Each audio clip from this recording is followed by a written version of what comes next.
Good morning guys, જય શ્રી કૃષ્ણ, જય દ્વારકાધીશ. આજના નવા બ્લોગમાં તમારું બધાનું સ્વાગત છે એન્ડ આઈ હોપ કે તમે બધા મજામાં જ હશો. આજે આપણા બ્લોગની શરૂઆત સવારે કરીએ છીએ. તમે વેધર જોઈ શકો છો, એકદમ મસ્ત સારું એવું વેધર છે. કશું વિન્ડ નથી, કંઈ નહીં, એને એક સારું છે. થોડું નહીં જેવું ક્લાઉડી છે પણ ક્લિયર જ છે મોસ્ટલી. તો અત્યારે તમે જોઈ શકો છો કે મારી સવાર થોડી વાર પહેલાં જ થઈ છે.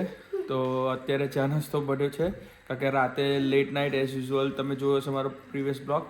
તો લેટ થઈ ગયા હતા અને ઓલવેઝ સેટરડે નાઇટ હતું એટલે મૂવી નાઇટ નહીં હતું. તમે જોઈ શકો છો અત્યારે ઘડિયાળમાં 10 વાગી ગયા. તો કલાક પહેલાં જ ઉઠ્યો છું. તો ચા નાસ્તો ચાલે છે. અહીંયા પૂનમ લોન્ડ્રીના કપડાં ફોલ્ડ કરવા લઈને બેઠી છે. પૂનમ, ગુડ મોર્નિંગ, જય શ્રી કૃષ્ણ. ગુડ મોર્નિંગ, જય શ્રી કૃષ્ણ. કેમ છો બધા મજામાં? બધા મજામાં. જો ગાઈસ, એટલે હું ને કિયારા એ નહીં સાવર કર્યો, બાકી ક્રિસ ને પૂનમે તો સાવર કાઢના કરીને એ લોકો આવી ગયા છે. રાહ જોવે છે કે ચા બને. ના, ચા કોણ પીવાના? બધા? ઓકે ગાઈસ, તો ચાલો ગાઈસ, અત્યારે તમે જોઈ શકો છો તો આપણે ચા પીએ. ચા બને.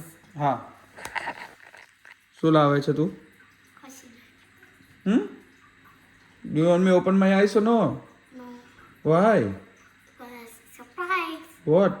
Let me know when I'm gonna opening my eyes because my tummy is hungry. I have to make tea. Everybody's hungry.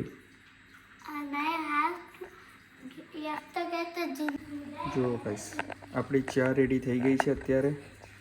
ચા સાથે આપણે કપ્સ બધાના રેડી થઈ ગયા છે. બીમલ ફેવરેટ વાઘ બકરી ચા, પ્રીમિયમ લીફ. તમે જોઈ શકો છો આપણે એલચી આદુ નાખીને મસ્ત ચા બનાવી દીધી છે. હવે ઉકળે છે તો ઉકાળીશું થોડી, એને વધારે હજુ. તો અને ને અહીંયા તમે જોઈ શકો છો ક્રિસ આવી ગયો છે. ચાલુ થઈ ગયું છે. તો ગાઈસ, તો મસ્ત મજાની બધા રેડી, એ લોકો રેડી થઈ ગયા છે. ખાલી હું બાકી છું હવે. તો ફટાફટ આપણે નાસ્તો કરી અને ચા પી, એટલે મીન્સ કારણ કે 7 મહિના.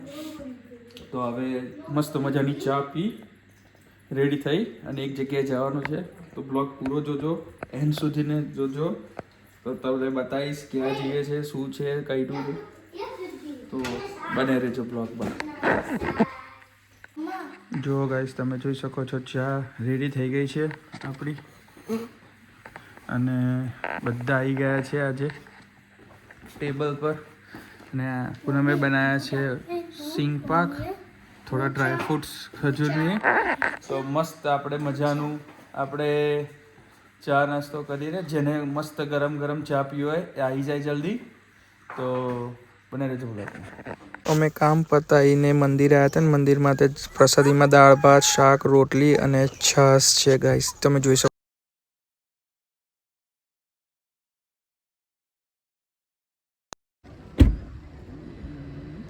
જો ગાઈસ, તમે જોઈ શકો છો કે અત્યારે અમે લોકો મંદિરે આવ્યા હતા અને અત્યારે બ્યુટીફુલ જોયો ગાઈસ, તમે જોઈ શકો છો. મંદિરે આવ્યા હતા ગાઈસ. હવે અમે મંદિરેથી પ્રસાદી લઈ દર્શન કરીને હવે જઈએ છીએ થોડું શોપિંગમાં અને જલ્દીથી મળીએ ગાઈસ. બધા બેસી ગયા છે કારમાં. તમે જોઈ શકો છો ઠંડી જોરદાર લાગે છે જેટલી. જો ગાઈસ, તમે જોઈ શકો છો અમે લોકો જસ્ટ મંદિરમાંથી ભગવાનના દર્શને પ્રસાદી કરીને લઈને આવી ગયા છે. અને ત્યારબાદ હું ગયો તો કોલ્સમાં શોપિંગ કરવા અને તમે જોઈ શકો છો કોલ્સનું શોપિંગ થઈને આવી ગયા છે અમે લોકો. અને પૂનમને બધા જો બેઠા જ છે, હજુ તૈયાર થયા. અને આ ક્રિસ બોલ રમે છે, તમે જોઈ જ શકો છો. તો હવે ફટાફટ અત્યારે પહેલાં બધી સામાન અને અનલોડ કરીને બધું પાછું એ કરશું, પ્રોપર જગ્યાએ સેટ કરશું. અને મારું જોબના આયરનિંગ ક્લોથ્સ કરવાના છે તો એ ફટાફટ કરી અને થોડી વારમાં મળીએ ગાઈસ. જો ગાઈસ, તમે જોઈ શકો છો કે અમે લોકો બધું અનપેક કરી દીધું અને બધું ગોઠવી અને મારા જોબના કપડાઓની આયરનિંગ કરી દીધી છે. અને ત્યારબાદ છોકરાઓ બધા બેઠા હતા, આવી ગયા છે નાઇટ ડ્રેસ પહેરીને સૂવા માટે કારણ કે કાલે સ્કૂલ છે. તો હવે આપણે આ બ્લોગનું એન્ડ આપણે અત્યારે હવે અહીંયા જ કરશું. તો આઈ હોપ કે તમને આજનો બ્લોગ પસંદ આવ્યો હશે. તો હવે મળીએ કાલે એક સારા નવા બ્લોગ સાથે. ત્યાં સુધીને ગુડ નાઇટ, જય Shri Krishna, good bye, thank you.